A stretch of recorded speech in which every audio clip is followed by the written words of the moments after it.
Ako po ay graduate po ako ng criminology. Pero itikinig po ako sapagkat baka naman pwedeng magkaisa muna tayo. Magkakaramdam na matinding korupsyon sa ating pong bansa ngayon sa pamumuno po ni Bongbong Marcos. Ang gusto talaga nilang palitan si Marcolita. Ngayon ay birthday ni Bongbong Marcos. Mga kababayan, unang-una po, magandang gabi sa inyong lahat at sa ating pong mga kapulisan, magandang gabi po sa inyong lahat. Magandang gabi. Ako po ay graduate po ako ng criminology, pero hindi po ako pulis ngayon.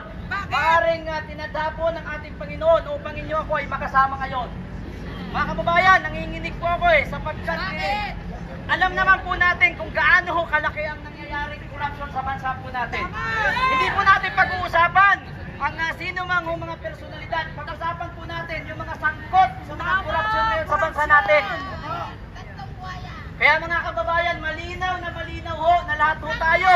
Ikaw man ay supporters ni Duterte, Marcos, Pinklawan, ay apektado tayo ngayon dahil sa mga matinding pagbaha sa bansa natin. Sa pagkakataon na ito, nakikiusap ako, baka naman pwedeng magkaisa muna tayo. Magkaisa! Labanan ng korupsyon!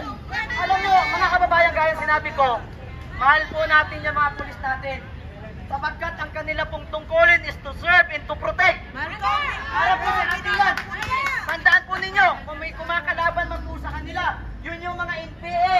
At hindi po tayo yun. Kaya huwag po natin, sumunod po tayo kung ano po sapagkat yan po ay trabaho lamang nila. At utos lamang sa kanila na nakakataas po sa kanila. Mahalin po natin, kasama po natin yan. At even sila po ay nakakaranas, nakakaramdam na matinding korupsyon sa ating pong bansa ngayon sa pamumuno po ni Bongbong Marcos. Malinaw mga kababayan, malinaw na malinaw Diba? Sa investigasyon sa Senado, nung sinumbok na po si Martin Romualdez and si Saldico. Bakit ganun? Doon nagkaaminan doon sa Senado. Bakit nagrigo doon sa Senado? Diba? Dapat doon, ang inamin si Martin Romualdez, si Saldico, pero yung binalasa doon po sa Senado. Malinaw naman mga kababayan. Malinaw naman ano ang pinakadahilan kung bakit pinalitan po nila si Senate President Escudero. Ito lang yan Actually, si Senate President Escudero, collateral damage lang yan.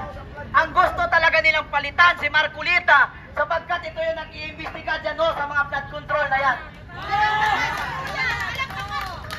Mga kababayan, nakakagalis na po sapagkat mayaman po yung Pilipinas sana Totoo yan! Actually, sakit lang kasi kaya po ako nanginginig kasi ang sakit sa dibdib Mga kababayan ko, nakikita po natin, ito po, tandaan po ninyo, yung pro-government po na nagrarally, ito po, dala ang flag ng Pilipinas at kung hindi ang kung ano mga flag na nakikita po natin. Mga kababayan, magkaisa po tayo sa larangan po ng watawato na ito. Tayo lahat ay Pilipino. Kung hindi po tayo lalabas, mga kababayan, hindi po tayo nananawagan upang tayo magkagulo. Hindi po tayo nananawagan upang tayo ay maghasik po ng kaguluhan sa bansa natin. Kundi parahayag po natin, nasawa na po at sobra na po ang ginagawa ng gobyerno na ito. Kaya dapat naman, ngayon ay birthday ni Bongbong Marcos. Piniportahan natin yan sapagkat ang kanyang pangako. Alam mo dati, naalala ko dati nung high school ako, mga kababayan, durog na durog ang mga Marcos, alam nyo yan. Sapagkat nga po, nakikita natin sa media noon na masama ang mga Marcos. Pero ngayong pagkakataon na ito, binigyan sila ng pagkakataon na maiayos ang pangalan ng Marcos. Pero ito ang ginawa ho nila. Lalo ho dinungisan ni Bongbong Marcos ang kanilang apelyido na which is mga kababayan, nakikita natin ang matinding korupsyon ngayon. Ngayon, kung dyan lang kayo sa mga cellphone po ninyo, baka pwede naman magbigay po tayo ng kunting panahon para naman po ito sa mga susunod na henerasyon. Tandaan po natin, tayo po ay may mga edad na, mga kababayan. Ikaw lang yun! Darating po yung time at mawawala po tayo. Paano naman po yung mga kasusunod po na henerasyon, mga kababayan? Diba? Tama! Ito matindi. Kunting ulan lang, bahala. Alam ko naiintindihan naman ito ng ating mga kapulisan. Kaya malin po natin yan sila. Ngunit wala lang po sapagkat ang kanila pong ginagawa ay tawag ko ng tungkulin. Mga kababayan ko, kunting ulan lang, bahala. Hindi lamang po sa isang location, kundi sa iba't ibang location ng ating bansa. So ito po ay sapat na po ito na dahilan upang ang mga Pilipino ay magkaisa upang labanan naman po itong mga nangyayaring kaindutan sa ating bansa. Pastor Abante, mga kababayan, nakita po ninyo, hindi po ako nagbura. Ako po ay isang baptist na dito ho sa inyong harapan. Masakit po sa aking damdamin na sapagkat aking nababasa, laging sinasabi, Pastor Abante, bakit ganyan? Pastor ka pa naman, baptist ka pa naman. Masakit po sa aking damdamin. Sapagkat ako po ay isang baptist at even yung mga pastor po sa amin, sila naman po ay against na against. Kung nanonood man po ang kapastoran ng Kabisayaan, dito po sa Katagalugan, ako po ay nagsalita dito sapagkat bilang Pilipino at nakikita naman po natin mga kamami, si Pastor Abante, isipon po ninyo, nandito ang baha, baka naman po unahin ninyo, andito ang baha sa NCR, gusto mong imbestigahan yung Mindanao. Bakit naman ganun? Ayan o, minumulto ka na, kunting ulan lamang ay nagkakaroon ng matinding pagbaha dyan sa Maynila. Even yung City Hall ng Maynila, pinapasok na ng baha. So bakit yan? Unahin mo na yan, Pastor Abante. Malaki ang pag-aalang ko sa mga pastor, mga kababayan. Ngunit sinasabi din naman ng Bible na hindi po lahat na nagpapakilalang servant of God ay dapat po nating paniwalaan. Sapagkat marami po diyan ay mga tinatawag po sa Bible na bula ang propeta. Kaya si Pastor Abante, hindi ko siya hinusgahan, ngunit ito po lang ang mga kababayan na aking sinasabi. Maaring matawag po natin siya na bula ang propeta. Tandaan po natin, ano po ang sinabi ni Pastor Abante? Dapat daw pangalanan ni Mayor Magalong ang mga congressman na tinatawag po doon na nabanggit or sangkot dito po sa mga anomalyaw na ito. Pero ano nangyayari? Hindi po nila pinapadala ng imbitasyon si Mayor Magalong. Mga kababayan, di ba? So malinaw po na malinaw itong si Pastor Abante. Sabi niya, pangalanan ni Mayor Magalong upang hindi di umano nadadamay ang katulad nilang matitino. Ngunit si Pastor Abante hindi naman po nanalo. Mga kababayan ko, malinaw po yan. Hindi po yan utos po ng ating Panginoon. Sapagkat po ang sa Bible, ang ayon po sa sinabi, yun po ang ibinuto. Pero si Pastor Abante, appointed son yan ng Comelec. Diba?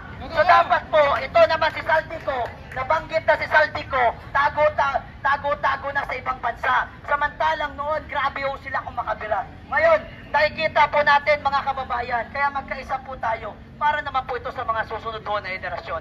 Maraming salamat po. At ito po, mga kababayan, last na lang po. Bibitawan ko na to. Mga kababayan, last na lang. Sabi nga, may napanood ako na isang aktor niya, sinasabi niya, naanood pa man, alam natin, weak leader si Bongbong Marcos. Kapag ka ang isang pinuno ay weak, ang kanyang nasasakupan ay nagkakawatak-watak. Ito na ang nangyayari ngayon. Malinaw po na si Bongbong Marcos ang dapat nating sisihin. Bagamat dapat nating sisihin ang mga diskaya, even yung mga kontraktor sapagkat sila ay numulimbat ng kaban ng bayan. Ngunit hindi ito mangyayari lahat kung hindi sa kahinaan ng pagiging Pangulo ng ating Bongbong Marcos. Diba? Malinaw po yan na malinaw. Kaya yung mga nagrarally dyan na yung binabanatan ay mga diskaya lamang. Gaya ng sinabi ko, bagamat sila ay atin dapat husgahan, sila man dapat ay managot. Ngunit yung pinakaulo, kasi nga mga kababayan, kung hindi nyo tinumbok ang ulo, ang ugat, hindi po matitigil ang korupsyon po na ito. Kira, kung diskaya lamang ang ating tuturusin, papaano naman? Kung ang mga diskaya ay uubod ng yaman, papaano naman yung mas na nakakataas dito? Marami po dyan ang hindi lamang isinasa publiko ang kanilang mga ari-arian, ngunit marami dyan ang higit na mas mayaman kaysa sa mga diskaya. Mga kababayan, na-mention na si Martin Romualdez. Anong aasahan natin ngayon sa Blue Ribbon sapagkat nagkaroon ng nilikuton? Mga kababayan, anong ating aasahan sa Kongreso sapagkat naman ang Kongreso marami mga involved dyan. So paano natin aasahan ito?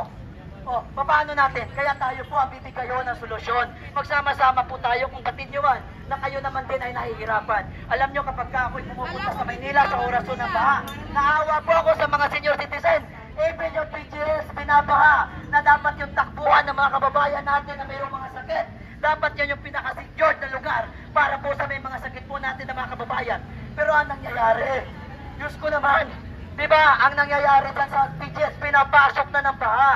Grabe mga kababayan, nakakaawa tayo kung hindi pa tayo kikilos. Itong ginagawang independent investigate body ni Bongbong Marcos, huwag na kayong umasa dyan.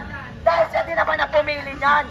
Lahat ng yan ay ililis ng mga kababayan. Lahat ng yan ay hindi tutumbukin si Saldico, hindi tutumbukin si Martin Romualdez, at even hindi matutumbok ang pinaka-author na alam naman natin na ang ating Pangulo ang nagpipirma sa lahat po ng budget ng ating gobyerno. Ngayon, mayroon ba sa pinapangalanan? Nung napangalanan na po ng Diskaya si Martin Romualdez, ang sabi ni Bongbong Marcos, kailangan na nating suriin. Diba? Even si Bongbong Marcos, alam niya yan. Malinaw na malinaw po yan, mga kababayan. Yun lang po, maraming salamat. And once again, sa ating mga kapulisan, mga sir, magandang gabi po sa inyo. Batid ko po na lahat tayo ay nakakaranas ng matinding pagbaha, matinding korupsyon, yung nangyari doon sa Senado na sa Senate, even sa Congress na mga limpak-limpak na pera. So, nararamdaman din po niyo. Pasensya na kayo mga sir.